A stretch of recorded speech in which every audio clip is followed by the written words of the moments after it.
আজকের নাটক নিজের বাড়ি, রচনা ও প্রযোজনা নজমুল আলম, নাট্যানুষ্ঠান নিজের বাড়ি।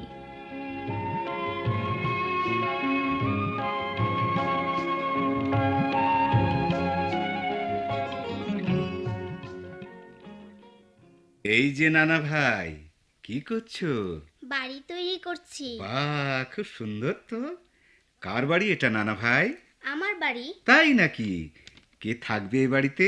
তুমি থাকবে, নানু থাকবে, আম্মু, আব্বু, মিমি খালা, সিমি খালা, বড় মামা, ছোট মামা, মামি, বুয়া, সবাই থাকবে। সবাই থাকবে? বাহ বাহ বাহ বাহ, খুব ভালো খুব ভালো। তা নানা ভাই, এত মানুষজনকে যে তোমার বাড়িতে থাকতে দেবে, খাওয়াবে কি? হ্যাঁ, খাওয়াতে হবে না? তাই তো আমি তোমার জন্যে বাজার করতে যাচ্ছি। সবার জন্যে আজ আমি বাজার করে আনবো। আমরা এখন চলে যাব তো? সে কি, আজ সবাই একসঙ্গে আমরা খাবো যে। আব্বা, হুম? আপনি কি সত্যি সত্যি বাজারে যাচ্ছেন? হ্যাঁ। কি হলো, অফিস যাচ্ছ না? এক্ষুনি দেখলাম অফিস যাবার জন্য তৈরি। তা হঠাৎ কি হলো? হঠাৎ কিছু হয়নি, সব কিছু তো জন্মের সময়ই নির্ধারিত হয়ে গেছে। আর কদিন পরেই তো আমাকে আর অফিসে যেতে হবে না, আজ থেকেই তার মহড়া শুরু। হঠাৎ করে একদিন সকালে সারা জীবনের মতো অফিসে যাওয়া বন্ধ হয়ে গেলে খুব খারাপ লাগবে না? 30-35 বছরের অভ্যেস। সিমি, মা, এই বাজারের থলেটা দে। আব্বু, তুমি যাবে বাজারে? তুমি কি জীবনে কোনোদিন বাজার করেছো? আরে জীবনে যায়নি এ কথা ঠিক না, তবে কাঁচা বাজারে খুব একটা যায়নি। আস্তে আস্তে অভ্যেস হোক। সত্যি তুমি বাজারে যাবে আব্বু? কেন রে, বিশ্বাস হচ্ছে না? আরে কি ব্যাপার সালাম সাহেব, আপনি একেবারে থলে হাতে বাজারে? অফিসে যাননি? আজ আর গেলাম না। না, আরে, কিন্তু আপনাকে তো কোনো সময় বাজার করতে দেখিনি। প্র্যাকটিস করছি। হ্যাঁ? হ্যাঁ। ভাইয়া শুনলে না আব্বা কি বলল? আর কদিন পরে অফিসে যেতে হবে না। এই কথার মানে কি? এই কথার মানে হচ্ছে আব্বা রিটায়ার করছেন। চাকরি করলে একদিন রিটায়ার করতেই হয়। রিটায়ার করলে পেনশন নিতে হয়, পেনশনের সামান্য টাকায় সংসার চলে না। এসব তো গদবাঁধা কথা। আব্বা রিটায়ার করছে তো ভাইয়া করবে কি?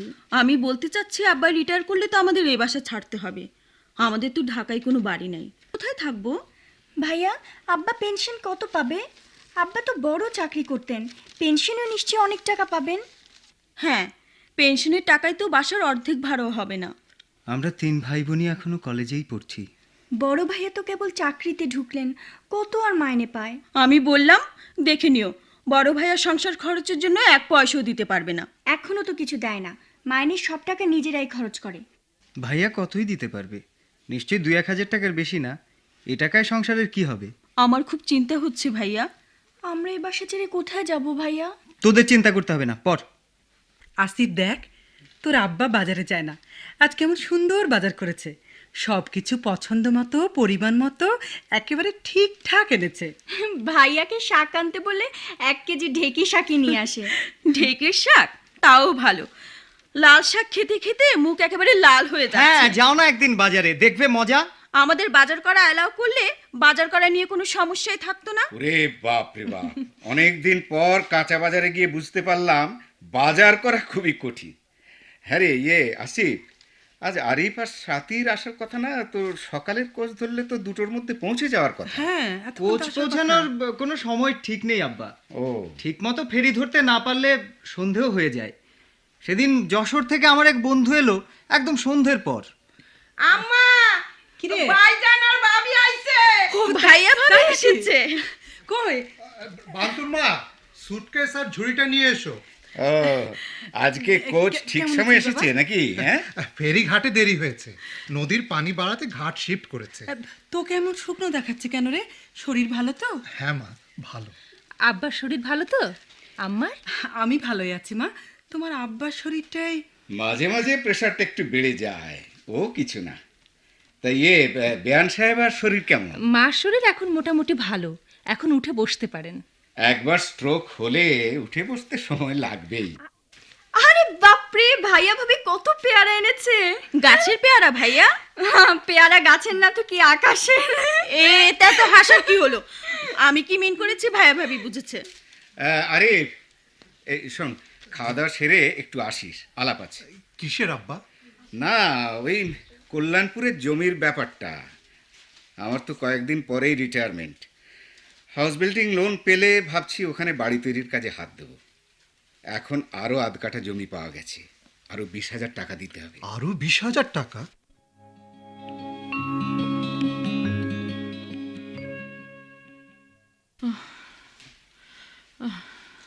মা, এই দুধটুকু খেয়ে নাও।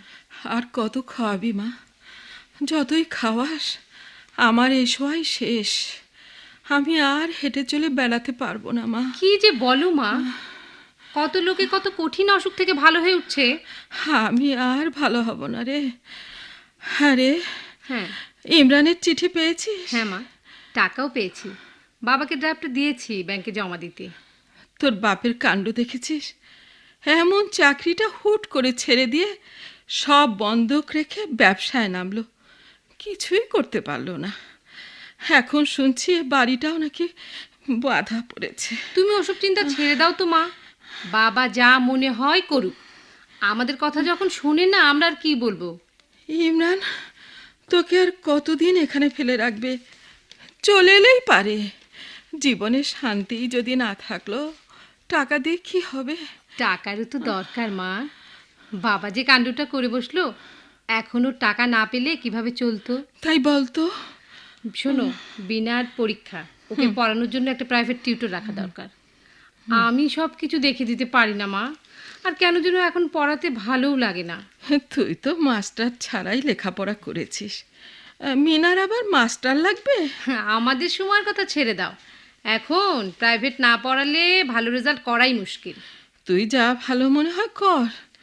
ও বাড়ির মানে সিমি মিমিদের ভাই আসিফের অনার্স পরীক্ষা কয়েকদিনের মধ্যে শেষ হয়ে যাবে, তখন তো বসেই থাকবে। খুব ব্রিলিয়ান্ট ছাত্র মা, ওকে বললে বোধহয় ঘন্টাখানেকের জন্য বিনাকে পড়াতে রাজি হবে। অত বড় লোকের ছেলে প্রাইভেট টিউশনি করতে রাজি হবে? অত বড় লোক আর কই, বড় চাকরি করতেন কিন্তু বড় লোক হতে পারেননি। ওর বাবা তো রিটায়ার করছেন, তুমি বললে হয়তো পড়াবে। আসিফের কথা বলছিস তো? হ্যাঁ। ওকে একদিন বলে দেখি। তা তোর বাবা কই রে? কোথাও বসে গেছেন বোধহয় ব্যবসার লাভ ক্ষতির হিসেব নিয়ে। তোর বাবাকে ওই তরফদার সাহেব বুদ্ধি দিয়েই এ সর্বনাশ করালো। সবাই ব্যবসা করতে পারে নাকি বল? এখন কি যে হবে আল্লাহই জানে। কি আর হবে, আমি তো আছি মা। তুই তো মেয়ে, জামাই বেঁকে বসলে আর তোর করার কিছুই থাকবে না মা। তোমাদের জামাই বেঁকে বসবে? সে ওরকম ছেলেই না। সত্যি ইমরানের মতো ছেলে আজকাল দেখা যায় না রে। এই সংসারের সব খরচের ভার সে একাই মাথায় তুলে নিয়েছে। উনি রিটায়ার করে ওই বাসাতেই থাকবেন? হ্যাঁ, মিমি তো সেদিন তাই বলল। কল্যাণপুরে ওদের জমি আছে, ওখানে বাড়ি করে চলে যাবে। বাড়ি করতে তো অনেক দিন লাগবে। তা লাগবে।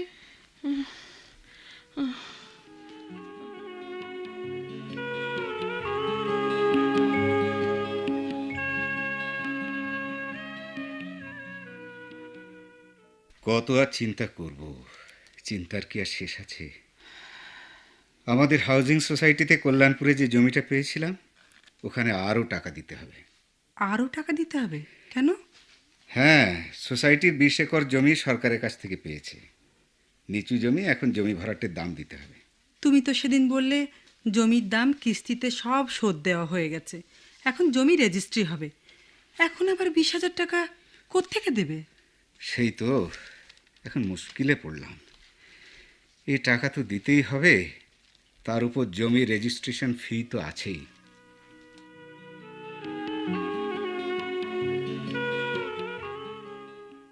এ প্রক্রিয়ায় উদ্ভিদ ক্লোরোফিলের সাহায্যে আলোক শক্তি ব্যবহার করে অক্সিজেন ও পানির সমন্বয়ে শর্করা উৎপন্ন করে ও কার্বন ডাই অক্সাইড ত্যাগ করে।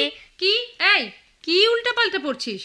অক্সিজেন ও পানির সমন্বয়ে নয়, কার্বন ডাই অক্সাইড ও পানির সমন্বয়ে শর্করা উৎপন্ন করে ও অক্সিজেন ত্যাগ করে। মনটা থাকে কোথায়? হ্যাঁ, ও বুবু, ভুল হয়ে গেছে। আচ্ছা, খালি উদ্ভিদবিদ্যা পড়লেই চলবে, আর কিছু পড়তে হবে না?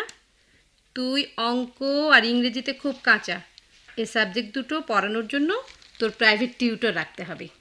তাই নাকি বুবু? টিচার কবে থেকে পড়াবে? তোর পরিচিত কেউ 2-1 দিনের মধ্যেই আসবে। আমার পরিচিত কেউ?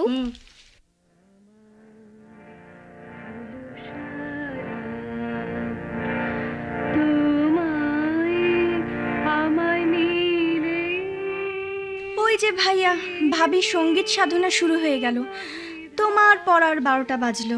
সাধনা ছাড়া এমন প্রতিভা মাঠেই মারা যাবে। তুমি দরজা বন্ধ করে কানে তুলো দিয়ে পড়ো। ওইসব বেসুরে সুরসাধনায় আমাদের ভাইয়ার কিচ্ছু অসুবিধা হয় না। সত্যি, বেসুরের সুরসাধনায় অসুবিধা হয় না, কিন্তু ভাবির ধারণা তিনি অসাধারণ প্রতিভা নিয়ে জন্মেছেন। সুযোগ সুবিধা, উপযুক্ত পরিবেশ এসবের অভাবে তার প্রতিভা মাঠেই মারা যাচ্ছে। দূর, কয়েকদিন আর কি করতে করতে ফেড আপ হয়ে নিজেই ছেড়ে দেবে। ভাবি তো আমাদের দারুণ জিনিয়াস, বহুমুখী প্রতিভা। নাটকে, আবৃত্তিতে, গানে। গান বন্ধ হয়ে গেলে নাটক শুরু হয়ে যাবে, আর নাটক বন্ধ হয়ে গেলে আবৃত্তি। হায় রে মানব হৃদয়, বারবার কারো পানে ফিরে চাহিবার নাই যে সময়। এক হাতে লও বোঝা, শূন্য করে দাও এই অন্য হাতে। তোরা এখন এঘর থেকে যাবি? দেখ না মা রান্নাঘরে কি করছেন। যাচ্ছি যাচ্ছি।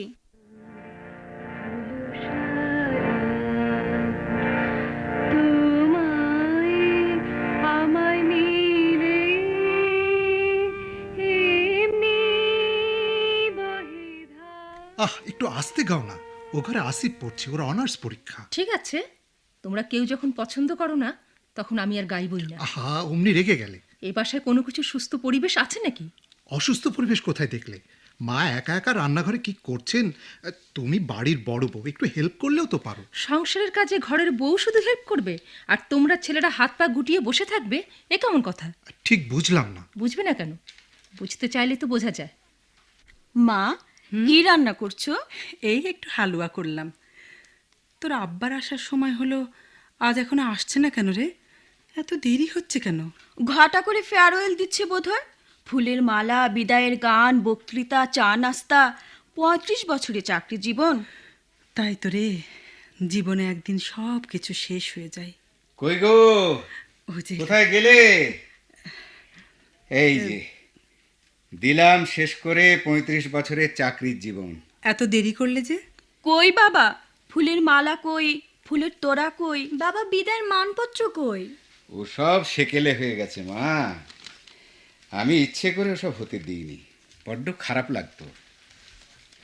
আর তাছাড়া সেই গদবাঁধা বলি, উনি বড় ভালো লোক ছিলেন, ওনার মতো লোক হয় না, এসব কথা যারা বলে তারাই আবার আড়ালে আবডালে বদনাম করে বেড়ায়। তাই বিদায়ের সময় ওসব ওসব ওই মিছে কথা আমি ইচ্ছে করেই শুনতে চাইনি। আমার বদলে যিনি এসেছেন, কালকেই হয়তো সব স্টাফ তার কাছে গিয়ে আমার বদনামে ফেটে পড়বে, বলবে আমি এটা ঠিক করিনি, ওটা ঠিক করিনি। কি বলিস? হ্যাঁ, জীবনে অভিজ্ঞতা তো কম হলো না রে। হ্যাঁ, তুমি হাত মুখ ধুয়ে এসো, নাস্তা দিচ্ছি। আজকে অনেক করে কিশমিশ দিয়ে হালুয়া করেছি, তুমি পছন্দ করো। আর সর্ষের তেল দিয়ে মুড়ি মাখা। শরীরটা ভালো লাগছে না, এক কাপ চাই দাও, খাই। শরীরটা নয়, বলো মনটা ভালো লাগছে না। 35 বছরের চাকরি, তুমি তো শক্তই আছো। আমি ভেবেছিলাম না না, আমি ঠিকই আছি, ভালো আছি, খুব ভালো আছি। আরে এটা তো জানি একদিন অবসর নিতেই হয়। যাকে ওই আমি ভাবছি ওই বাড়ির কথা, বুঝলে? এই মাসে মাসে 4000 টাকা ভাড়া এখন পকেট থেকে দিতে হবে। হ্যাঁ, পেনশনার কতই পাবে? এত টাকা বাড়ি ভাড়া দিয়ে কি করে চলবে? তাই ভাবছি কোনো মতে বছর খানেকের মধ্যে বাড়িটা খাড়া করতে পারলে ওখানে গিয়ে ওঠা যেত। দোতলা বাড়ির জন্য হাউস বিল্ডিং থেকে 6 লাখ টাকার জেনারেল লোন পাওয়া যেতে পারে। এ টাকায় দোতলা বাড়ি শেষ করা যাবে? না, তা যাবে না, কিন্তু ধরো ধরো 12 লাখ টাকাই লাগলো, তাহলেও বাকি 6 লাখ টাকা। পেনশনের গ্র্যাচুইটি 3 লাখ 3.5 লাখ টাকা পাওয়া যেতে পারে, কিন্তু মাসে মাসে হাউস বিল্ডিংয়ের লোনে সুদ দিতে হবে না? বাড়ি শেষ হতে যে কয় মাস লাগে তার জন্য অন্তর্বর্তীকালীন সুদ তো আছেই। তার উপর 25 বছর ধরে মাসে 5,500-র মতো কিস্তির টাকা শোধ করতে হবে। একতলা না হয় আমরা থাকলাম, দোতলা ভাড়া দিয়ে মাসে এত টাকা ভাড়া পাওয়া যাবে? সে তো পরের কথা, এখন বাড়ি তো আগে হোক। আমি কিছুই বুঝতে পারছি না। আমার একটাই মাত্র এখন চিন্তা, মাথা গোঁজার জন্য ঢাকা শহরে নিজেদের একটা বাড়ি। হাউস বিল্ডিং থেকে দোতলা বাড়ির জন্য 6 লাখ টাকা লোন পাওয়া যাবে। একতলা ভাড়া দিয়ে আর একতলায় থাকা যাবে। মাসে মাসে এই বাড়ি ভাড়া 4,000 টাকা আর গুনতে হবে না। তা তো বুঝলাম, বাড়িটা হবে কিভাবে? জমি কেনার টাকাই হচ্ছে না, বাড়ি করার লাখ লাখ টাকা কোত্থেকে জুটবে? ওসব বাড়ি টাড়ি আমাদের ভাগ্যে নেই, অযথা চিন্তা ছেড়ে দাও। আরে বাড়ি তো হবে লোনের টাকায়, সবাই লোন নিয়ে বাড়ি করে। তুমি খালি এই বাড়তি আধ কাটা জমির জন্য 20,000 টাকা জোগাড় করে দাও। আমি 20,000 টাকা পাবো কোথায়? তোমার মাথা খারাপ হয়েছে? দেখো, আর উপায় নেই। 7 বছর কষ্ট করে কিস্তিতে জমির টাকা দিলাম, এখন তীরে এসে তরি ডুববে। আমি বলছিলাম কি মানে ওই যদি তোমার গয়না থেকে কিছু টাকা। কি বলছো তুমি? ওইটুকু যা এখন সম্বল, আব্বার দেওয়া গয়নাটুকু দিয়ে মিমিসিমির বিয়ে দিতে হবে না? ও আচ্ছা, কালামের কাছে চেয়ে দেখবো নাকি? ওর কাছে তো কোনোদিন কিছু চাইনি। হ্যাঁ, বলে দেখো কি বলে। ওকে তো তুমিই মানুষ করেছো, এখন তো শুনি অনেক টাকা পয়সা হয়েছে। মাত্র 30,000 টাকা ওর কাছে কিছুই না। আমি তো ধার চাইছি, কি বলো? মিমি, সিমি, কোথায় রে? যাই আব্বু। আব্বু ডাকছো? হ্যাঁ মা, শোন, এক কাজ কর, ওই ফোন করে দেখ তো তোর মেজো চাচা বাসায় আছে নাকি। মেজো মেয়ে এই কথা বললো? ওর লাখ লাখ টাকা খাটছে, ব্যাংকে 2-4 লাখ টাকা সবসময়ই থাকে, সামান্য এই কটা টাকা দিতে পারলো না। আমি কিন্তু এতে এতটুকু দুঃখ পাইনি নাসিমা। আমাদের এক শিক্ষকের কথা মনে পড়ছে। তিনি মাঝে মাঝে বলতেন, don't expect anything from anybody. কারো কাছ থেকে কিছু আশা করো না, দুঃখও পাবে না। দুঃখ কি পাচ্ছ না? ঠিকই পাচ্ছ, বলছো না। আর দুঃখ হবে নাই বা কেন? আমি নিজের পাতের ভাত তরকারি তুলে ওকে খাইয়েছি। আব্বা মারা যাবার পর তুমি ওকে এমএ পড়ালে, ব্যবসার সব ব্যবস্থা করে দিলে। আজ ওর গাড়ি বাড়ি সবই তোমার জন্যে। আর ওসব পুরনো দিনের কথা নতুন করে কেন শোনাচ্ছ না সীমা? পুরনো দিনের কথা আবার নতুন করে মনে পড়ছে যে।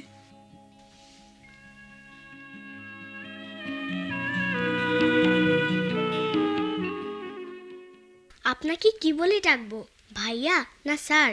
যা বলতে ভালো লাগে তাই বলে ডাকবে। স্যার বললে ভালো লাগবে না। ঠিক আছে, ভাইয়া বলেই ডেকো। আমি ইংরেজিতে খুব কাঁচা। আমার কথা মতো পড়লে আশা করি মেকআপ করতে পারবে।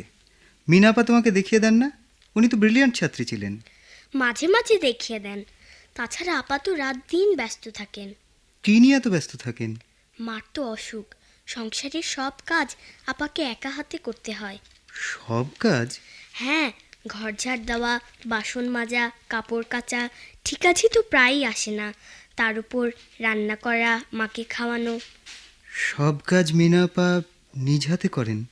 আশ্চর্য, দেখে কিন্তু মনে হয় না। হ্যাঁ, যা বলছিলাম সালাম সাহেব, ঢাকা শহরে মানুষের আর বাড়ি করার জন্য জমি নেই। শায়েস্তাখার আমলে ঢাকা শহর এলাকা ছিল বুড়িগঙ্গা তীর, ইসলামপুর থেকে মগবাজার পর্যন্ত। আর এখন বৃহত্তর ঢাকা মহানগরীর বিশাল এলাকা, উত্তরে টঙ্গী থেকে দক্ষিণে ধলেশ্বরী পর্যন্ত। মানুষ ছুটছে শুধু একখণ্ড জমির জন্য, ছেলে মেয়ে নিয়ে মাথা গোঁজার জন্য। নিজের একটা বাড়ি চাই, শুধুমাত্র একটা বাড়ি, নিজের বাড়ি। হ্যাঁ, নিজের বাড়ি। তাও হয়তো অনেকে শুরু করে শেষ করে যেতে পারবে না। হ্যাঁ, এরকম হয়, তবে আপনি পারবেন। মনের জোরটাই বড় জোর। তার সাথে যে জোরটা বেশি দরকার তা হলো টাকার জোর, বুঝলেন? সেটাই তো আমার নেই। ওসব চিন্তা ছাড়েন, শুরু যখন করেছেন তখন শেষ করতেই হবে। এই নেন আপনার বাড়ির অরিজিনাল প্ল্যানটা। ও সালাম সাহেব, হ্যাঁ, যে কাজ শুরু করেছেন সে কাজ আপনাকেই শেষ করতে হবে। আচ্ছা, দেখি।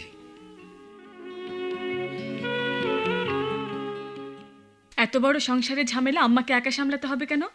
মিমি, সিমি, তোমরা মাকে হেল্প করতে পারো না? আহা, ওদের পড়াশোনা আছে, কলেজ আছে, যতটা পারে করে। ভাবি, ভাবি কি করে? ভাবি কিচ্ছু করে না। কিছু করবে না কেন? সময় মতো ডাইনিং টেবিলে এসে বসে। এদিকে কুটুটিও ছোন না, ওতেও শরীর সাধনা সব মাটি হয়ে যাবে। মিমি সিমি খালি বদনাম। রিমি, সিমি, মামুনিরা কই, কোথায় গেলে? আসছি, যাই আব্বু। তোমরা সবাই এখানে এসো, বৌমাকে আসতে বলো। দেখো আমাদের কল্যাণপুরের বাড়ির প্ল্যানটা হয়ে গেছে, দেখবে এসো। আমরা কি বুঝবো আব্বা? হ্যাঁ, খুব বুঝবে, খুব বুঝবে। বাড়ি যে কি জিনিস এখন বাড়ি তৈরিতে হাত দিয়ে হাড়ে হাড়ে টের পাচ্ছি। ঢাকা শহরে নিজেদের একটা বাড়ি হবে এ স্বপ্ন অনেকেই দেখে, কিন্তু একটা বাড়ি বানানো যে কত কঠিন কাজ তা যারা বাড়িতে হাত দিয়েছে তারাই বুঝেছে। আমাদের মতো লোকের এরকম স্বপ্ন না দেখাই ভালো ছিল। জানটা একেবারে ঠোঁটের আগায় এসে ঠেকেছে। চাকরি থাকতে থাকতে কিচ্ছু করলে না, কত সুযোগ ছিল, খালি নীতির কথা বললে আর বড় বড় বুড়ি আওড়ালে। এখন ঝামেলা তো হবেই। বাড়ি করব বললেই তো হুট করে বাড়ি করা যায় না। দেখলে তো এ পর্যন্ত আসতে কত কাঠখড় পোড়াতে হলো।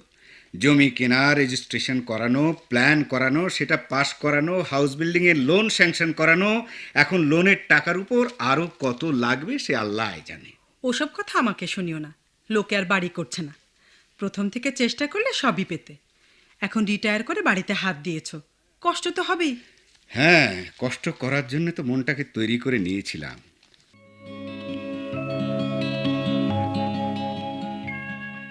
আব্বা, এ আমার বন্ধু এহসান। ওর আব্বা শাহজাহানপুরে বাড়ি করছে। মিস্ত্রিরা আমাদের চাইতে অনেক কম রেটে কাজ করছে, কাজ করছেও ভালো। সেন্টারিং মিস্ত্রি, রড মিস্ত্রি, কাঠ মিস্ত্রি সবাই ভালো কাজ করছে। আব্বার এক ইঞ্জিনিয়ার বন্ধু আব্বাকে সাহায্য করছেন। তোমার আব্বা তো লাকি বলতে হবে। হ্যাঁ, তোমাদের রাজমিস্ত্রি কেমন নিচ্ছে বাবা? আসিফ, জি, ওকে আমাদের রেটটা দেখিয়েছিস? জি আব্বা, ওদের মিস্ত্রি অনেক কম রেটে কাজ করছে। আব্বা, এহসান রেডিও টেলিভিশনের খুব বড় আর্টিস্ট। ক্যাসেটে ওর কয়েকটা গান হিট করেছে। তাই নাকি? হ্যাঁ, একদিন তোমার গান শোনা যাবে। হ্যাঁ, ইয়ে, আমাকে একটা গান রেকর্ড করিয়ে বা কোনো সোর্স থেকে জোগাড় করে দিতে পারবে? কি গান আব্বা? ওই যে আমরা যখন কলেজে পড়তাম না, তখনকার একটা গান এখনো কানে লেগে আছে, বুঝলি? গানের কয়েকটা লাইন হ্যাঁ মনে পড়েছে। ফিরে চলো, ফিরে চলো, ফিরে চলো আপন ঘরে। তারপরে তারপরে ও হ্যাঁ, আকাশে পাখি ডাকিছে গাহি, মরণও নাহি ওরে মরণও নাহি। চাচা জানের বেশ মনে আছে দেখছি। দেখি গানটা কেউ জানে কি না। দেখো তো বাবা, সুরটা এখনো কানে বাজে, বুঝলে? কোন গানটা আব্বা? তুমি জানো নাকি বৌমা? আকাশে পাখি ডাকিছে গাহি। জি না আব্বা, আমার ঠিক জানা নেই। হ্যাঁ, ইয়ে, আচ্ছা, আমার লেখা একটা গান আছে, বুঝলে? হ্যাঁ, তুমি যদি গাও বৌমা, আমি খুব খুশি হব। গানটা দেবেন আব্বা, এহসান খুব ভালো সুর করে। আচ্ছা, ওকে দিয়ে সুর করিয়ে গানটা আমি ক্যাসেট করব। বাহ বাহ বাহ, ইয়ে, ঠিক আছে।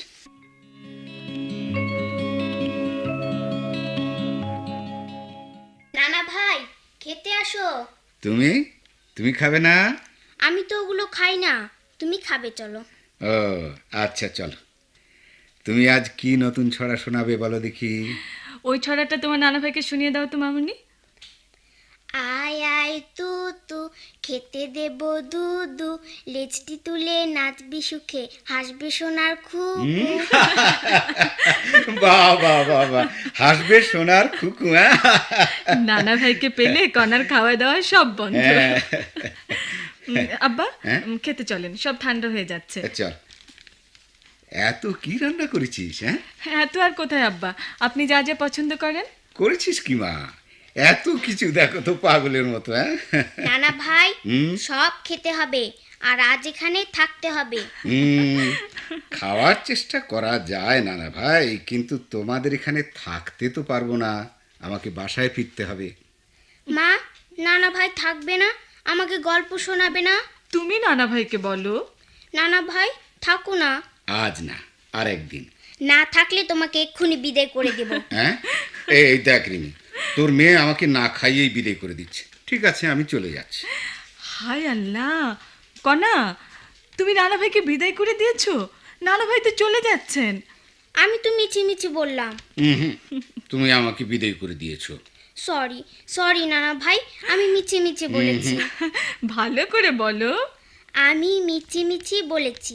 সরি সরি নানা ভাই, তুমি থাকো। না, আমি বিদায় হব। তুমি কেন বললে বিদায় হও? সরি সরি নানা ভাই। না না না। এত ঝামেলা করে বাড়ি করার কাজ নেই। বাড়ি করতে গিয়ে জান দেবে নাকি? কেউ ঠিক মতো কাজ করবে না, খালি ফাঁকি আর ভেজাল মাল গোছানো। জান দিয়েও যদি বাড়িটা শেষ করতে পারতাম। তীরে এসে তরি ডুববে। বাড়িটা শেষ করতে এখনও $1.5 লাখ লাগবে। হাউস বিল্ডিংয়ের শেষ কিস্তির 50,000 টাকা মাত্র বাকি। এখন কার কাছে টাকা চাইবে বলো? আমাদের কে আছে? কে এই বিপদ থেকে উদ্ধার করবে? দেখলে না, 20,000 টাকা ধার চেয়েও কারো কাছ থেকে পেলে না। এত কষ্ট করলাম, শেষ পর্যন্ত না পারলে এর কোনো মূল্যই নেই। যে কোনো জিনিসই শেষ করতে না পারলে তার কোনো মূল্যই থাকে না। বাড়ি শেষ করে কি করবে? আজ 2 বছর হয়ে গেল, ওখানে পানি নেই, গ্যাস নেই, এমনকি রাস্তাও নেই। বাড়ি পর্যন্ত রিক্সাও আসে না। ও বাড়ি কেউ ভাড়া নেবে ভেবেছ? না আমরা গিয়ে থাকতে পারবো? তাই তো ভেবে ভেবে কোনো কুল কিনারা পাই না। ওদিকে বাড়ি শেষ হতে যত দেরি হবে, ওই অন্তর্বর্তী সুদের অঙ্ক তত বাড়বে। অলরেডি 2 বছর হয়ে গেল। না, আমি আর ভাবতে পারছি না নাসিমা। থাক, তোমাকে আর ভাবতে হবে না। যা হয় তাই হবে। তুমি সুস্থ থাকলে যা হোক একটা ব্যবস্থা হবেই। তুমি চিন্তা করা ছেড়ে দাও তো। চোখ বন্ধ করলেই কি প্রলয় বন্ধ হয়ে যাবে নাসিমা?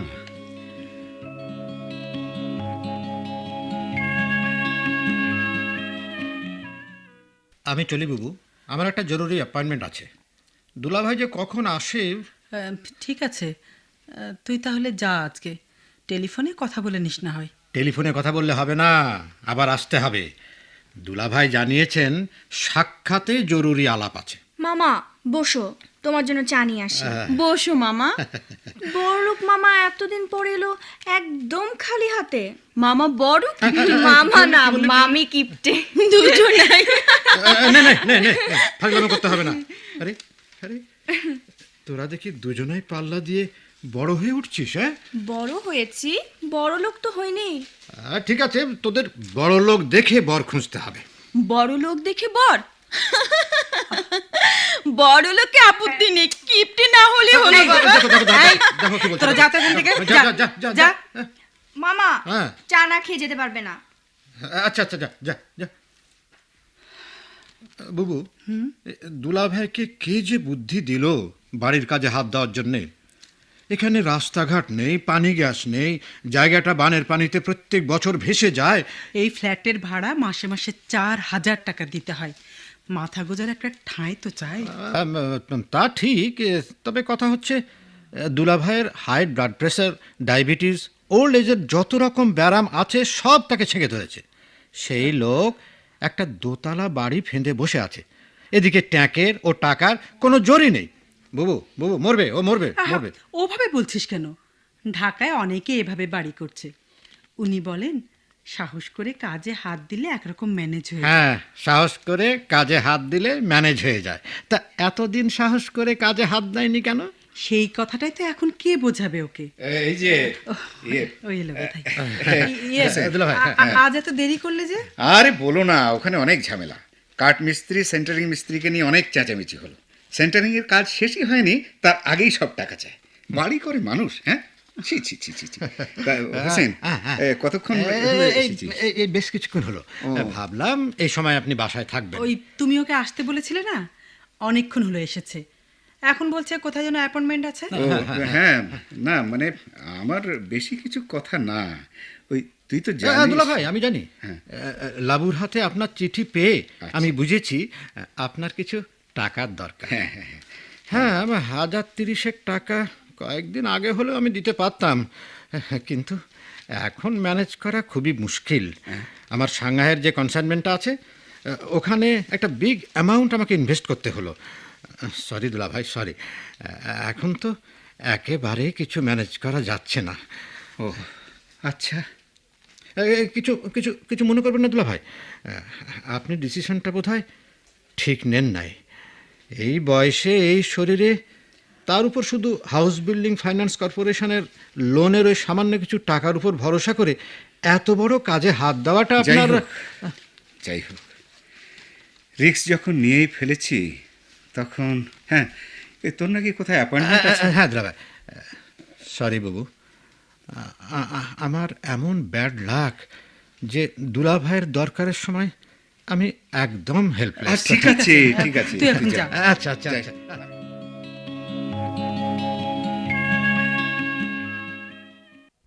আজকে তুমি অঙ্কগুলো করো, আর যে এসেগুলো দেখিয়ে দিলাম মুখস্থ করো।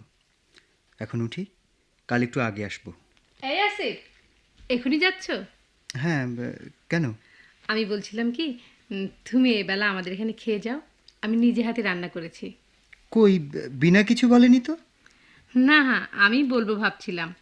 বাবা তো প্রায়ই তোমাদের ওখানে খেয়ে আসেন, বাসায় কিছু বলেও যান না, আমি ভাত নিয়ে বসে থাকি। চাচা জানার আব্বার খুব ভাব। ভাব হবে না? একজন বাড়ি করার জন্য অস্থির, আর একজন বাড়ি বেচার জন্যে।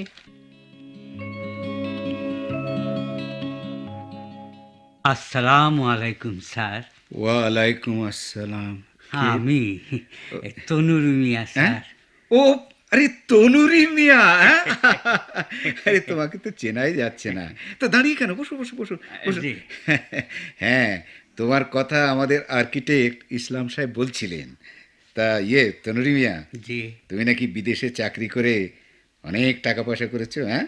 বনানীতে জমি কিনে আলিশান বাড়ি করছো। জি, আপনাদের মেহেরবানিতে অনেক কষ্ট করছি। কষ্ট করিয়া যে টেহা আনছিলাম, ভাবলাম হাতে থাকলে তো খাইয়া দিয়া খরচ করিয়া ফেলামো, তাই হগলের পরামর্শ মতো এই বাড়িতে আমি হাত দিছি। ও, বাড়ি করা খুব ঝামেলা। তা তোমার ক্যাশ টাকা আছে, তুমি পারবে। আমি এই লোন নিয়ে বাড়ি করতে গিয়ে খুব বিপদে পড়ে গেছি, বুঝলে? জিনিসপত্রের যা দাম, ও লোনের টাকায় কিছু হয় না। জি, ঠিকই কইছেন। আপনার অসুবিধার কথা ইসলাম সাহেব কইছেন, তাই হই নাই তো আমি ছুটে আইলাম।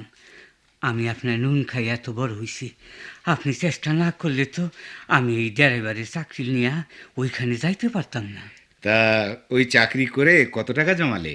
না, খালি চাকরি করি নাই, এক পার্টনারের লগে একটা হোটেলে ব্যবসা করছি। আচ্ছা, ওইখানে আর ভালো লাগে না, হোটেলের শেয়ার আমার বেচে দিয়ে আইয়া পড়লাম। যাই কন, দেশের মতো শান্তি আর কোথাও না। তা ঠিক বলেছ। আদাব বেগম সাহেব। আদাব, বসো বসো। জি। বড় সাহেবের মুখে শুনলাম তুমি নাকি বেশ টাকা পয়সা করেছো, বনানীতে নাকি মস্ত বড় বাড়ি করছো। আমাদের সাহেব তো ছোট্ট একটা দোতলা বাড়ি করতে গিয়ে একেবারে হিমশিম খাচ্ছেন। ইসলাম সাহেবের মুখে শুনছি, হে কথা হুই নাই তো ছুটে আইলাম। সাহেবের বিপদের সময় যদি কোনো কামে লাগবার পারি, বেয়াদবি নিয়েন না, কইতে সাহস পাই না, আমি কিছু টাকা দিবার পারি, যদি দয়া করে নেন। বাড়ি শেষ হইলে সুবিধা মতো দিয়ে দিয়ে। না না না না না না না না, আমার এখন কিছু লাগবে না, দরকার হলে বলবো। এই কার্ডটা রাখেন আম্মা, ইসলামপুরে হার্ডওয়্যার আর পাম্প মেশিনের একটা দোকান খুলছি, বাসায় দোকানে ফোন আছে।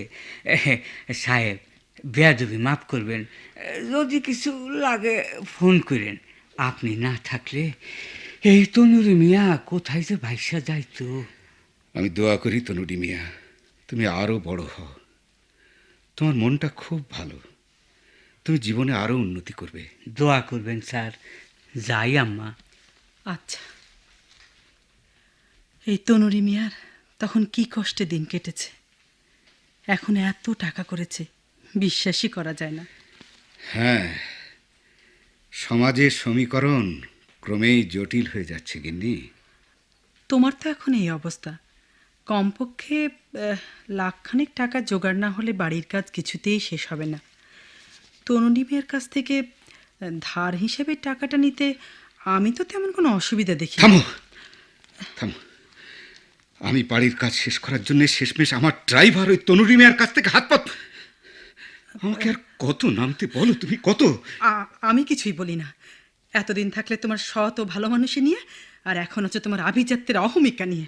অহমিকা নয় না সীমা, মনে পড়ে তোমার, আমি তখন ফেনীর এসডিও, এই তনুরি মিয়া আমার জিপ চালাতো।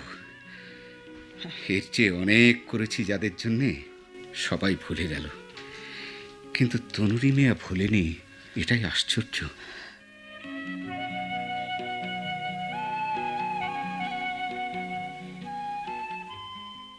ভাবি, কোথাও বেরোচ্ছ নাকি? হ্যাঁ, কেন? মা বলছিল মার শরীরটা ভালো নেই, তুমি যদি আজ রান্নাঘরটা সামলাও। মিমি কি করছে? আর তুমিও তো। আমাদের পরীক্ষা চলছে। আমাকে তো এক্ষুনি বেরোতে হবে, আমার রেডিওতে প্রোগ্রাম আছে।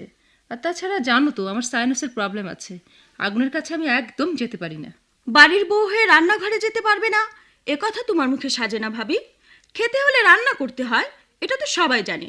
তোমার function, radio programme, TV programme এসব করার চাইতে রান্নাঘরে যাওয়া, শাশুড়ির সেবা করা অনেক বেশি ইম্পর্টেন্ট। সিমি, কি হচ্ছে? সিমি, তুমি ভুলে গেছো যে তুমি তোমার বড় ভাবির সাথে কথা বলছো। তুমিও ভুলে গেছো ভাবি, তুমি এ বাড়ির বড় বউ, তোমারও একটা রেসপন্সিবিলিটি আছে। I am quite aware of my responsibility. তোমার মতো বাচ্চা মেয়েকে আমার দায়িত্বের কথা মনে করিয়ে দিতে হবে না। সিমি, বড় ভাবির সঙ্গে এভাবে কথা বলার নিয়ম না। নিয়ম বলে এ বাড়িতে কিছু আছে নাকি মা? গলা স্বর নামিয়ে কথা বল সিমি। আব্বা রিটায়ার করেছেন বলে তার মেয়েরা বাড়ির সব কিছু ডিকটেট করবে, তা হয় না। কি বলতে চাও ভাইয়া? আব্বার মেয়েদের বাড়ি থেকে বের হয়ে যেতে, তাই না? আমি বার হয়ে যেতে বলছি না, ইনডাইরেক্টলি তোরাই তোর ভাবিকে পর করে দিচ্ছিস। পরের মেয়েকে কি করে আপন করতে হয় তোরা মেয়ে হয়েও তা বুঝলি না, এটাই আমার দুঃখ। বুঝবে বুঝবে বুঝবে তখন যখন নিজেরা বাপের বাড়ি ছেড়ে পরের বাড়িতে ঘর করতে যাবে। আরিফ, আরে তোর আব্বা রিটায়ারমেন্টের পর সব যেন কেমন ফাঁকা হয়ে যাচ্ছে রে। আমি আমি কোনো কিছুর উপরে ভরসা রাখতে পারছি না বাবা, ভরসা রাখতে পারছি না।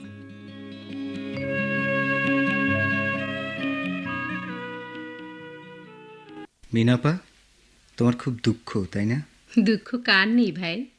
তুমি লুকোচ্ছ না, লুকোবো কেন? কম বেশি দুঃখ তো সবারই আছে, তবে এক একজনের দুঃখ এক এক রকম। ইমরান ভাইয়ের জন্য তোমার খুব চিন্তা হয় না? না, কিসের চিন্তা? তুমি রাত দিন ঘরের মধ্যে থাকো, চলো কোথাও বেরিয়ে আসবে, ভালো লাগবে। কার সাথে যাব? কোথায় যাব? কেন, আমার সাথে যাবে। আমাদের সমাজে বদনাম করার লোকের অভাব নেই আসিফ। কিছু লোক ওরকম থাকেই, থাকবেও, তাই বলে না। তুমি আমার সঙ্গে চলো, এভাবে ঘরে থাকলে তুমি কঠিন অসুখে পড়বে, তখন তোমাকে দেখবে কে? আচ্ছা, হ্যাঁ চলো। কোথায় যাবে? যেখানে যেতে চাও। যেখানে যেতে চাই।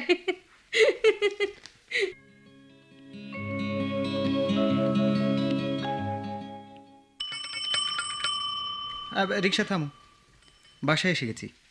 কে? মিনা আপা? কোথায় গিয়েছিলে? এই একটু বাইরে। মিনাপাকে নিয়ে একটু বাইরে থেকে ঘুরে এলাম, ওর শরীরটা ভালো না তো। শরীরের দোষ কি? মন ভালো থাকলেই শরীর ভালো থাকে। ভাবি, তুমি মিনাপার সাথে ওভাবে কথা বললে কেন? কিভাবে কথা বললাম? তোমরা হাওয়া খেয়ে বেড়াতে পারো আর আমি বললেই দোষ? ভাবি, তুমি একেবারে ছোট ছেলেটি নও আসিফ। মিনা আপার স্বামী অনেক দিন থেকে বিদেশে, তার সাথে ওভাবে খোলাখুলিভাবে মিশলে খারাপ দেখায়, সেটা বোঝার মতো বয়স তোমার হয়েছে। এর মধ্যে দোষের কি আছে? আর মিনা আপা আমার বড় বোনের মতো। বোনের মতো? বোন তো আর নয়। ওর স্বামীর কানে কথা উঠলে অযথা একটা অশান্তির সৃষ্টি হবে না? তুমি মিনা আপার সাথে আর ওভাবে বাইরে যাবে না, তাহলে তোমার ভাইকে সব বলতে আমি বাধ্য হব। সব? সব কি বলবে? বিনাকে পড়াবার নাম করে তুমি সারাদিন ওখানে কি করো আমি সব জানি। ভাবি, ছি, এত ছোট তোমার মন। ছোট লোক বলে গালাগালি করবে না বলে দিলাম। 100 বার করব। তুমি এবারের বড় বউ হয়ে একটা কাজেও হাত দাও না। বুড়ো মা খেটে খেটে মরে, রাত দিন গান বাজনা আর নাটক নিয়ে মেতে আছো। ভাইয়া, ভাইয়া দেখেও দেখে না। আসিফ, তোমার যা মুখে আসে তাই বলবে? আমি আমি কি কি মারবে নাকি? আহ, তোমরা কি শুরু করেছো ভাবি? তুমি এই ঘরে চলে আসো ভাইয়া। কি হয়েছে রে? আসিফ একটু আগে মিনা আপার সাথে এক রিকশায় চড়ে বাইরে থেকে বেরিয়ে এলো, আর আমি তাই বলেছি বলে আমাকে মুখে যা আসে তাই বলে গালাগালি করলো। আমি যা মুখে আসে তাই বলিনি। অবশ্যই বলেছো। আসিফ, আমি তোমার বড় ভাবি, তুমি আমাকে ছোট লোক বলে গালাগালি দিয়েছো। আমি আমি জানি এবারে সবারই চোখের কাটা আমি। মিমি রাত দিন আমার পেছনে লেগে আছে। আসিফ আজ যা মুখে আসে তাই বললো। এ বাড়িতে মনে হচ্ছে আপনার বা আব্বার কোনো ভয়েস নেই। আম্মা, আম্মা, আমার আর এখানে থাকা হবে না। এ আর নতুন কথা কি? চলে যাওয়ার জন্য তো বাড়িয়েই আছো। ভাই আলাদা বাড়ি করবে, বাবা রিটায়ার করেছেন, আমরা পানিতে পড়েছি, তোমরা তো এখন চলে যাবেই। আসিফ, যা ঘরে যা। সিমি, মিমি, তোরা এখানে কি করছিস? যা ঘরে যা বলছি। এত বড় অপমানের পর আমি আর এক মুহূর্তের জন্য এই বাড়িতে থাকবো না। ভাইয়া ঠিকই বলেছে, ভাবি তো চলে যাবার জন্য সবসময় গোছগাছ করিয়ে রেখেছে, এখন একটু ছুতো পেলেই হলো। সিমি, তোরাই থাকে বাড়িতে, আমার যেখানে মন চায় সেখানে চলে যাব।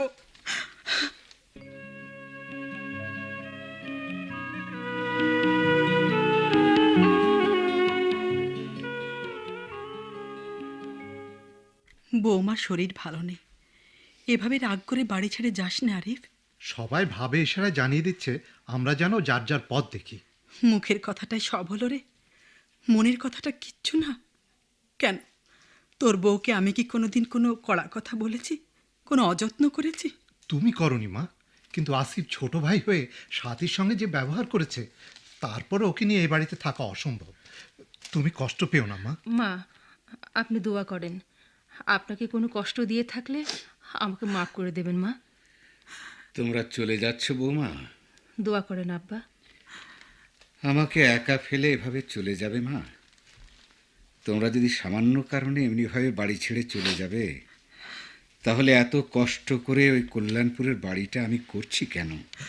না বাবা, এখানে ছোট বাড়িতে সবারই অসুবিধা হচ্ছিল, তাই যাওয়া। কল্যাণপুরের বাড়ি হোক, তখন দেখা যাবে। তোরা যা ভালো মনে করিস কর, আমি আর কি বলবো। চাচা যান এখন কেমন আছেন? বাবা তো এতদিন শক্তই ছিলেন, তবে ভাইয়া ভাবি চলে যাওয়ার পর খুব ভেঙে পড়েছেন। স্বাভাবিক। এত করেও টাকার অভাবে বাড়িটা কমপ্লিট করতে পারলেন না। এদিকে হাউস বিল্ডিংয়ের সুদের অঙ্ক বেড়েই চলেছে। সেদিন খোঁজ নিয়েছিলেন, রিকভারি সেকশনের কে যেন বলেছে এই 2 বছরে 6 লাখ টাকার অন্তর্বর্তীকালীন সুদ হবে প্রায় 1,33,000 টাকার মতো। বলো কি, অন্তর্বর্তী সুদের টাকার পরিমাণ 1,33,000 টাকা? হ্যাঁ। এত টাকা! এই শোকেই তো আব্বা খুব মুষড়ে পড়েছেন। ও আসিফ, তোমাকে বলাই হয়নি, ইমরানের চিঠি পেলাম, সামনের মঙ্গলবার আসছে। তাই নাকি? বলেননি তো। ওর চিঠিতে জানতে পারলাম এখান থেকে বেনামিতে কারা যেন ওকে চিঠি দিয়েছে আমাদের সম্পর্কে। আমাদের সম্পর্কে? হ্যাঁ, আমাকে আর তোমাকে জড়িয়ে। বলেন কি? এত নিচু মনের কে আছে?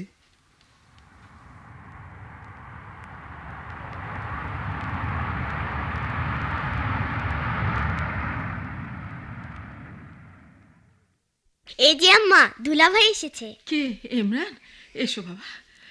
আজ প্লেন লেট হলো নাকি দুলাভাই? হ্যাঁ, প্রায় 4 ঘন্টা লেট। আম্মা কেমন আছো বাবা তুমি? ভালো। আপনি কেমন আছেন আম্মা? এখন অনেকটা ভালো। আর তোমাকে আর যেতে দেব না, আমাদের ফেলে তোমাকে আর যেতে দেব না। ঠিক আছে, ঠিক আছে, যাব না, যাব না। কেমন ছিলে? ভালোই। তোমাকে তো সবাই চিঠি লিখে জানিয়েছে এখানে কেমন ছিলাম, কেমন হেসে খেলে দিন কাটিয়েছি। রাগ করে বলছো? রাগ করে বলবো কেন? তুমি যেটা সত্যি বলে জেনেছো। তুমি কি করে বুঝলে আমি সত্যি বলে জেনেছি? মিনা, আমি এখানে এই দেশে এই পরিবেশে মানুষ হয়েছি। ভেবেছো আমি ওদের চিনি না? তাহলে চিঠিতে ওগুলো লিখতে গেলে কেন? লিখতে গেলাম এই জন্য যে তুমি তোমার চারপাশের লোকগুলো সম্বন্ধে সতর্ক হয়ে যাবে। শেষমেশ আসিফকে জড়িয়ে, ওর মতো ভালো ব্রিলিয়েন্ট ছেলে খুব কমই দেখা যায়। আমি তো ভাবতেই পারিনি যে ও বিনাকে পড়াতে রাজি হবে। আমার ডিসিশনে তাহলে ভুল হয়নি? একটুও না। চিঠিগুলোর কথা আমি এক বর্ণ বিশ্বাস করিনি, সব পড়েই ছিঁড়ে ফেলেছি। যাক, বাঁচালে। জানো মিনা, সালাম চাচা আমার জন্য যা করেছেন, আমি তার ঋণ সারা জীবনেও শোধ করতে পারবো না। উনি না থাকলে আমার বিদেশে যাওয়াটা কিছুতেই সম্ভব হতো না। যেখানে যেখানে ফোন করা দরকার, চিঠি দেয়া দরকার, এত বড় একজন অফিসার হয়েও সব করেছেন। ওনার মতো ভালো লোক হয় না। এখন রিটায়ার করে বাড়ি তৈরিতে হাত দিয়ে খুব সমস্যায় আছেন। টাকা পয়সার অভাবে বাড়িটার কাজ একেবারে শেষের দিকে এসেও আটকে আছে।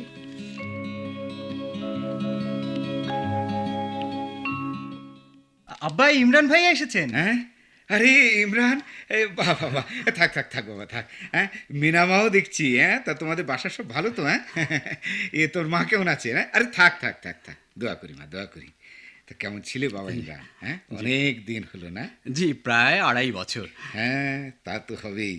আমি তো রিটায়ার করেছি 2 বছর হলো। আপনার শরীর কেমন চাচা যান? আর এখন শরীর হচ্ছে রিকন্ডিশন গাড়ির মতো, বুঝলে? ধাক্কা ধুক্কা দিয়ে যতটা চালানো যায় আর কি। চাচা জানের কিন্তু বাড়ি করতে গিয়ে শরীরটা ভেঙে গেল। হ্যাঁ, তাও শেষ রক্ষা হলে বাঁচি রে মা। চাচা যান, বাড়ি আপনার শেষ হবেই। এখন সব চিন্তা ছেড়ে দিন, নিশ্চিন্তে খাবেন দাবেন আর ঘুমোবেন। ঘুম? এত বোঝা মাথায় রেখে ঘুম কি আর আসতে চায় বাবা? চাচা যান, আপনি আমার জন্য যা করেছেন তা আমি কোনোদিনই ভুলব না। আপনি না থাকলে আমার বিদেশেই যাওয়া হতো না। আপনার ঋণ আমি কোনোদিনই শোধ করতে পারবো না। তোমার জন্য আমি কিছুই করিনি বাবা, তুমি নিজের চেষ্টাতেই বিদেশে গেছো। সারা জীবন যাদের জন্য করেছি তাদের গাড়ি বাড়ি, মোটা ব্যাংক ব্যালেন্স, সমাজে প্রতিপত্তি প্রতিষ্ঠা সব হয়েছে। তারা কেউ আজ আর আমাকে চেনে না। তোমার আব্বা এখন কেমন আছেন? জি চাচা, এখন ভালো। আপনি বসেন। আচ্ছা, কেমন বোধ করছেন? ভালো ভালো, হ্যাঁ বসেন জাফর সাহেব বসি। হ্যাঁ, আপনি সব রকম চিন্তা করা ছেড়ে দেন, বুঝছেন? আর মানে এই ইমরান এই চেকটা দিয়েছে, নিজে আসতে পারছে না। এখন বাড়িটা শেষ করে ফেলুন। পানির লাইন এসে গেছে, গ্যাস লাইনের কাজও চলছে। আপনারা দোতলায় শিফট করলে মাসে প্রায় 7-8 হাজার টাকা তো এসে যাবে। হাউস বিল্ডিংয়ের কিস্তির টাকা দিতে পারবেন। ইমরানের টাকা যখন পারেন দেবেন। একেবারে টাকাটা দিতে চেয়েছিল, আপনি ওর জন্য যা করেছেন। আমি আর ওর জন্য কি করেছি? আল্লাহ এ বিপদ থেকে রক্ষা করলেন। ইমরান তো উপলক্ষ মাত্র। আমার ব্যাংক লোন ও সব শোধ করে দিয়েছে। বলল, আব্বা নিজেদের মাথা গোঁজার ঠাইটুকু তো রক্ষা করতে হবে। তার উপর আমাকেও টাকা দিল। হ্যাঁ, তাহলে তো ওর হাতে বোধহয় কিছুই থাকলো না। ওর জন্য চিন্তা করবেন না। ইমরান বোধহয় এখানে একটা ভালো চাকরি পেয়েছে। আমার মিনামা বোধহয় একটা ভালো অফার পেয়েছে। আচ্ছা আচ্ছা আচ্ছা, হ্যাঁ হ্যাঁ, মিনামাও তো ব্রিলিয়ান্ট ছাত্রী। মেয়েরাই বাপের বিপদের সময় কেমন কাজে লাগে দেখুন। আব্বা, সিমি আর আমি চাকরি করে তোমার সব দেনা শোধ করে দেব, তুমি কিচ্ছু চিন্তা করো না। তুমি এখন একটু হাসো আব্বা। এই তো হাসলাম, পাগলি মেয়েটা আমার। বাড়িটা এখন সুন্দর করে শেষ করে ফেলুন। ইমরানের তো এখন কোনো কাজ নেই, ও আপনার সাথে থাকতে চায়। ও, ওরাই তো করবে। সেই যে কবি বলেছেন, তোমার হলো শুরু। বাড়ি শেষ হলেই আবার সে জীবনের সব কিছু নতুন করে শুরু হবে। সিমি, মা ওই 2 কাপ চা বানিয়ে নিয়ে এসো। হ্যাঁ, কাঁচা মরিচ আর সর্ষের তেল দিয়ে মেখে মচমচে মুড়ি এনো। কি? হ্যাঁ, সর্ষের তেল দিয়ে মুড়ি মাখা পৃথিবীর শ্রেষ্ঠ নির্দোষ খাবার। যাচ্ছি আব্বা।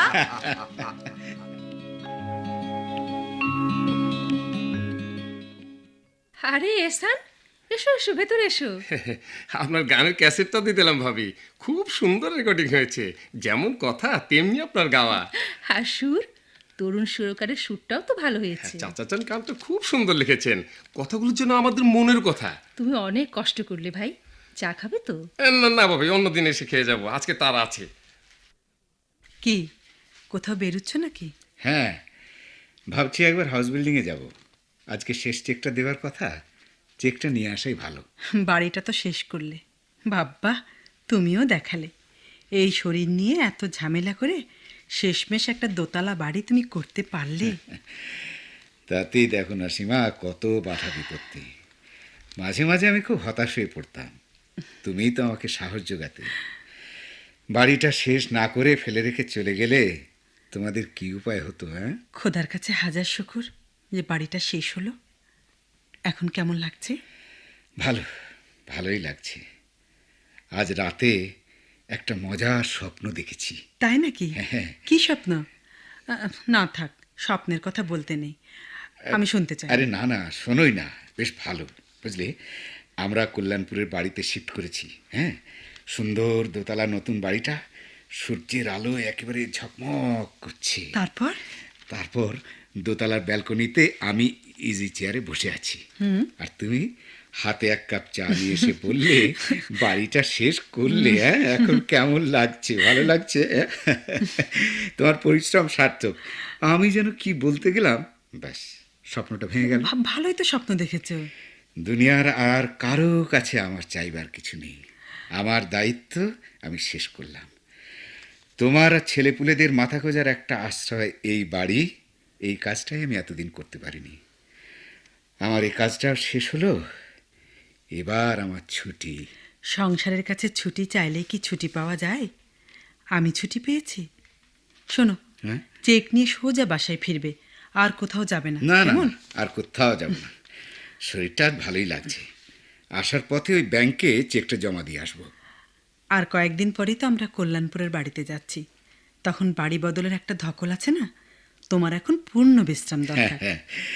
কল্যাণপুরে নিজের বাড়িতে গেলেই সব কল্যাণ হয়ে যাবে, তাই না? আজ কতদিন পর তোমাকে এভাবে হাসতে দেখছি। বাবা, তোমার এই গানের ক্যাসেটটা এহসান পাঠিয়েছে। আচ্ছা আচ্ছা আচ্ছা। তোমার যা ভুলো মন, মিমি বাজিয়ে শোনাবে তোমাকে। আচ্ছা, ওই রেখে দিই, আমি ওই শেষ চেকটা আনতে যাচ্ছি, বুঝলি? ফিরে এসে শুনবো। হ্যাঁ আচ্ছা আচ্ছা, চলি। লিফট বন্ধ, কখন কারেন্ট আসে ঠিক নেই। ও, আস্তে আস্তে হেঁটেই উপরে ওঠা যাক। আরে লোন সেকশন তো সেই 8 তলায়, আপনি উঠতে পারবেন? হ্যাঁ, দেখি চেষ্টা করে। আচ্ছা ভাই, দেখি।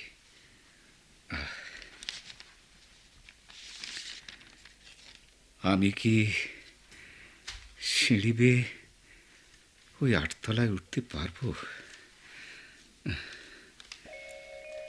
কি আমার এমন লাগছে কেন? ও, আমার দম বন্ধ হয়ে আসছে কেন? কি হলো? আপনি এমন করছেন কেন? আমার দম বন্ধ হয়ে আসছে, আমার নিঃশ্বাস নিতে কষ্ট হচ্ছে। আমার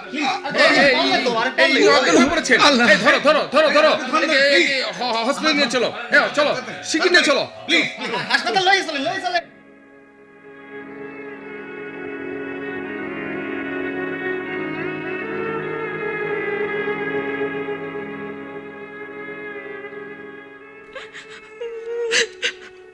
নানা ভাই কোথায় গেছে মা? কখন আসবে? আর আসবে না মামনি। কেন আসবে না? তুমি তো বিদায় করে দিয়েছো। আমি তো সরি বললাম, তাও আসবে না?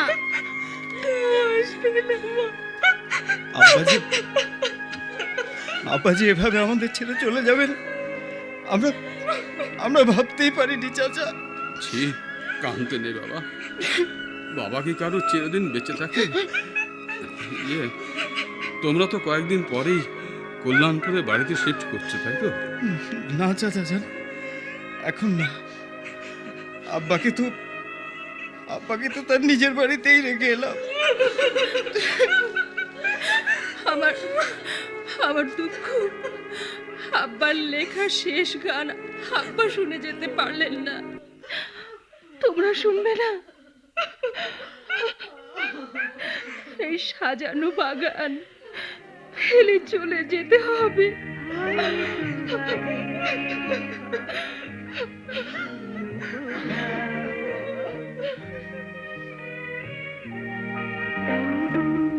প্রতিটি ফুলের ধানে, প্রতিটি পাখির গানে বলবো আমি খুঁজে না তোমাকে, খুঁজে না। এই সাজানো বাগান মেলে হয়তো বাজে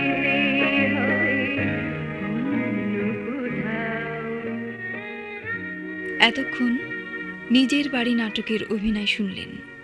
এতে বিভিন্ন চরিত্রে রূপ দিয়েছেন সালাম, আরিফুল হক, নাসিমা, শর্মিলি আহমেদ, জাফর, ওবায়দুল হক সরকার, আরিফ, তৌফিকুল বাশার, আসিফ, গোলাম সরওয়ার হারুন, সাথী, রুভি আফরোজ, রিমি, ফেরদৌসি আহমেদ লীনা, মিনা, কোহিনুর কাজী, বিনা, নুজহাত মেহজাবিন হিমি, আবেদা, খাদিজা জামান, ইমরান, ডক্টর ইনামুল হক, মিমি, তনিমা আহমেদ, সিমি, আফরোজা নিজামি, এহসান, মোহাম্মদ আমিরুল ইসলাম, হোসেন, আমিনুল হক, তনুরি মিয়া, সিরাজুল হক মন্টু, কনা, মিতু রহমান, বানুর মা, সেতারা আহমেদ। শব্দ সংযোজনা ও সম্পাদনা মাহবুবুর রহমান ও নূর মোহাম্মদ। নাটকটি রচনা ও প্রযোজনা করেছেন নাজমুল আলম।